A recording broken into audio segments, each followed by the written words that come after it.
አንተን ነው። ለምንድን ነው እዚህ የመጣው? ብሌን ቆይ ምን ሆነሻል? የምታውቂው ጥያቄ ለምንድን ነው የምትጠይቂው? እሱን አላውቅም። እዚህ የመጣው አባትን ፍለጋ ብቻ አይደለም፣ የተለየ ዓላማ አለ። ምንድን ነው ዓላማ? ኦፍ ደግሞ ጀመረሽ አይደለ? ቆይ ተራ በተራ የመጣችሁ ነው መጠርጠር አይሰለቻችሁ? ምን አርግ ነው የምትሉኝ? ምን ላርግላችሁ? ጆ በጩኸት ልታሳምነኝ አትችልም። ለምንድን ነው የመጣው? እውነቱን ንገረኝ። ብሌን መስመር እያለፍሽ ነው። እኔን እንደዚህ የመናገር መብት የለሽም። እንዴት ነው መናገር ያለብኝ? ንገረኝ እስኪ። እንዴት ልናገር?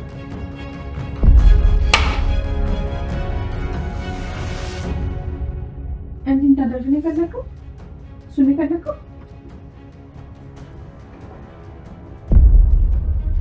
አስታወስክ? አንተ እግር ስር ነበር ያገኘሁት። እኔ እናንተ ብቻ ሆነን የወፏ ታሪክ ተራ ተረት አይደለም አይደል? ምን ለማድረግ ነው የሞከርከው? ለምንድን ነው የነገርከኝ? ወፏ ማን ናት?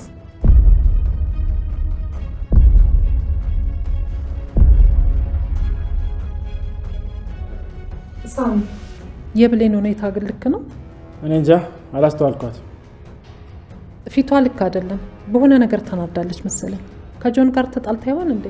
ለምን ወደሱ ሄደች? እሷ በእኔ ነው የተናደደችው። ለምን እንደተናደደች እንኳን አትናገርም። እስኪ ሄጄ ልያት።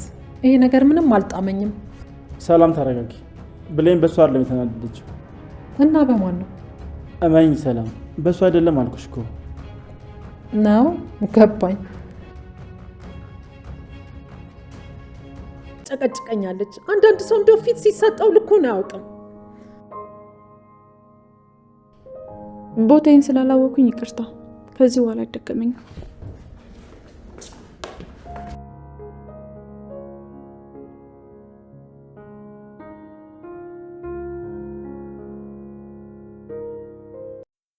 ሰላም ሰላም ውዴ ቻናሌ ቤተሰቦች እንዴት ናችሁ?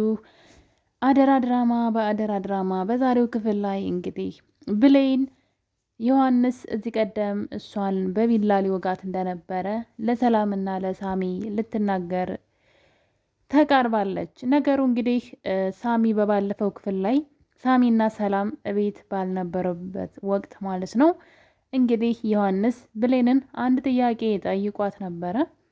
እናትና አባትሽ በጣም በጠና ታመው አንዲት ወፍ ቢያስፈልጋቸው ወፏ መድኃኒታቸው ብትሆንና ወፏ ደግሞ በጣም ንጹህ ናት፣ ምንም አይነት በደል የለባትም እና ያችን ወፍ ትሰውያታለሽ ወይ ለቤተሰቦችሽ ብለሽ ብሎ ግራ የሚያጋባ ጥያቄ ጠይቋት ነበረ። እናም እንግዲህ ይህን ሲያደርግ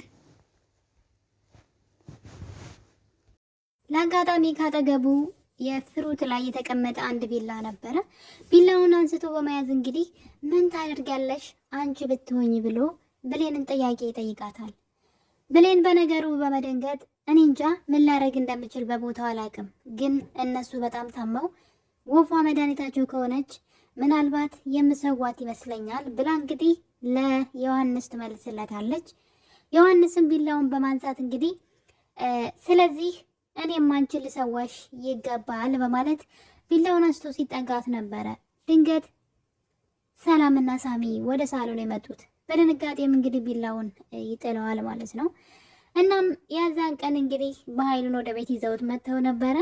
የበኃይሉንና የዮሐንስን ትውውቅ እርግጠኛ ለመሆን ወይም ደግሞ በኃይሉ ዮሐንስን ልኮብን ቢሆንስ ሊያጠቃን ወይም ደግሞ ለተንኮል የመጣ ሰው ቢሆንስ በኃይሉ ለተንኮል መቼም አያርፍም። ስለዚህ ምናልባት ትክክለኛ የበኃይሉ ልጅ ላይሆን ይችላል በማለት ሳሚን ጥርጣሬውን እንግዲህ ለማጥፋት በኃይሉ ያስፈልገናል ብሎ በኃይሉን ወደ ቤት ጠርተውት ነበረ። እና እንግዲህ የዛን ቀን በኃይሉ የመጣ ሰዓት ማለት ነው ደንግጦ ሲነሳ ነበር የያዘው ቢላ የወደቀው። ብሌን ያንን ቢላ አይታለች።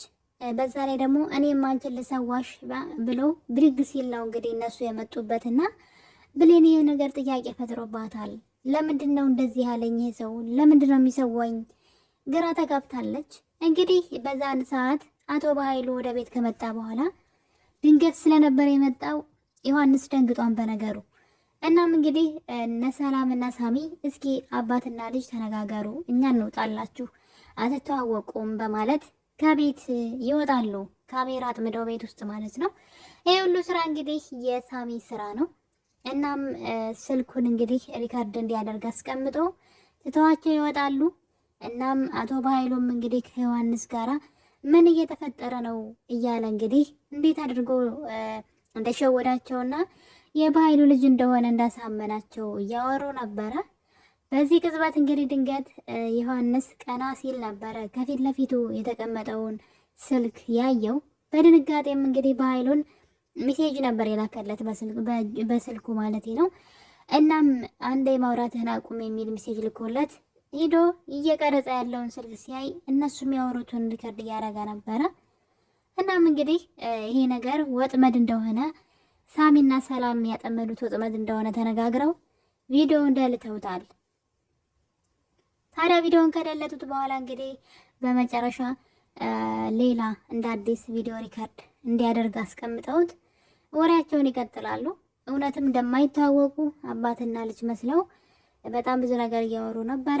በመጨረሻም ሳሚ እንግዲህ ከዚህ በኋላ ከእጅ አታመልጡም፣ በእርግጠኝነት የሆነ ፍንጭ አገኛለሁ ብሎ በደስታ እንግዲህ ስልኩን ሪከርድ ከሰላም ጋር ሆነው ሰብሰብ ብለው ነበረ እውነትን ልናገኝ ነው ብለው ያዩት። ነገር ግን እንግዲህ እነሱ ራሳቸው ተሸውደዋል ማለት ነው። በኃይሉና ዮሐንስ ሪከርድ የሚያደርገውን ስልክ አይተው ስለነበረ እቅዳቸው ተበላሽተዋል። ያኔ እንግዲህ የተፈጠረው ነገር ብሌን ሰላም ነስቷታል። በተለይ ዮሐንስ አንቺን ሰዋሻለሁ ያለው ነገርና ቢላ ይዞ የነበረው ነገር ግራ ስላጋባት ብሌን ኪችን ቁጭ ብላ ቢላውን ታየዋለች። እንግዲህ ከዛ ከኪችን የሄደ ቢላ ስለነበረ እናም ያን ቢላ ይዛ እንግዲህ ወደ ዮሐንስ ክላስ ታመራለች። እናም ለምን ነበረ ሰዋሻለሁ ብለኸኝ የነበረው? ለምንድን ነው የወፏን ታሪክ የነገርከኝ? በማለት ስታፋጥጠው ነበረ። እሱም እንግዲህ ምንም ነገር ቢል ልታምነው አልቻለችም። በመጨረሻም እንግዲህ ሰላምንና ሳሚን ትጠራቸዋለች። ብሌን ልትገለኝ እንደነበረ እነግራቸዋለሁ በማለት ትጠራቸዋለች።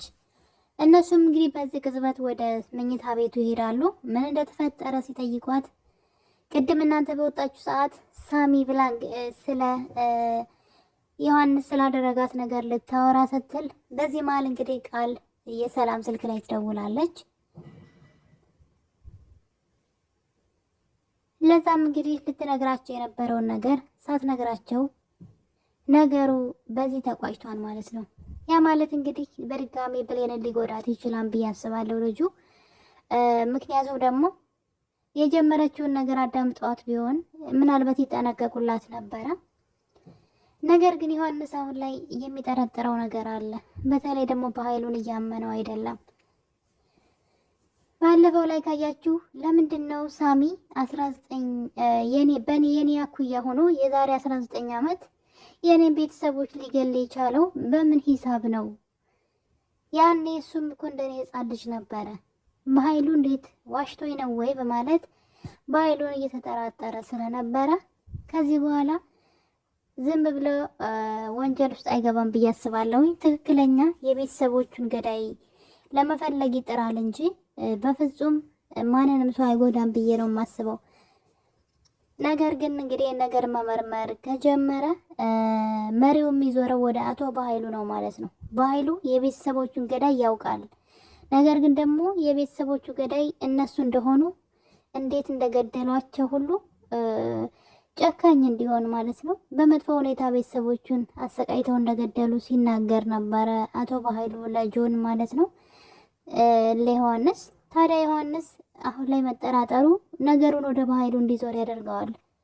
በኃይሉ ከምን ተነስቶ ነው ያልገደለችውን እህቱ ወይም ደግሞ ያላስገደለችውን እህቱ እና ደግሞ ሳሚን በዛን ሰዓት አራስ ልጅ የነበረው ሳሚ ወይም ደግሞ የ2 ዓመት ልጅ ቢሆን ነው እንግዲህ በዛ እድሜው የእሱን እናትና አባት ገድሎ እንደዚህ አሰቃይቶ የሚለው ተረት እንዴት ነው ማምነው? ለምንስ ይሄንን ሀሳብ አነሳ ብሎ እንግዲህ መጠራጠሩ የማይቀርና በኃይሉን መከታተል የማይቀር ነው ማለት ነው። በእርግጥ በኃይሉ ቀድሞ ነቅቷል። በኃይሉ ይሄ ልጅ በዚህ ከቀጠለ ሰላምንና ሳሚን ወይም ብሌን እነሱን ካጠፋ በኋላ ቀጥታ እኔ የቤተሰቦቹ ገዳይ እንደሆንኩ ሊያውቅ ይችላል። ስለዚህ ቀደም ያስገድለዋለሁ፣ መጀመሪያ ስራውን ይስራልኝ እያለ ነበረ።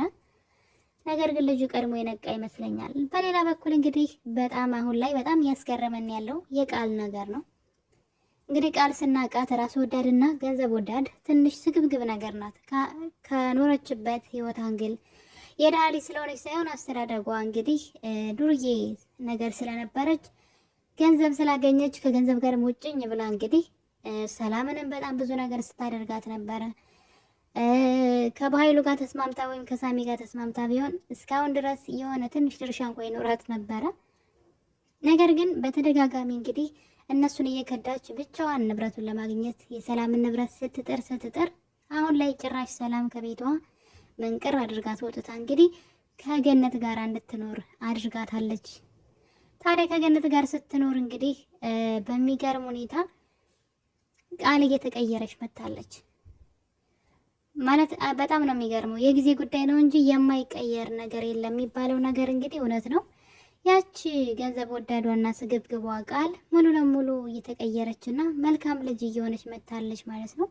እንግዲህ ይሄ ነገር ምናልባትም ሰላም ወደ ቤቷ እንድትመልሳት ሴራ እያሴረችውን ባላቅም አሁን ላይ ቃል ሙሉ ለሙሉ እንግዲህ ጥሩ ልጅ ለመሆን እየሞከረችም ነው። ጥሩ ልጅም እየሆነች ነው። በዛ ላይ ደግሞ ዳግም በጣም ወደ እሷ እየተጠጋ ይገኛል። ምናልባት የብሌን ሁኔታ ከሳሚ ጋር ባላት ነገር ዳግም ወደ እሷ እየተጠጋ ነው። እሷም ደግሞ የምርም ሳሚ እንደምታፈቅረው እናውቃለን። በጣም ነው የምትወደው። እሱ ግን በተደጋጋሚ ሊጠቀምባት የእሷን መውደድ እውነተኛ ፍቅሯን ማለት ነው ለራሱ ለግል ጉዳይ ሊጠቀምበት በተደጋጋሚ ሲሞክር እያየነው ነበረ።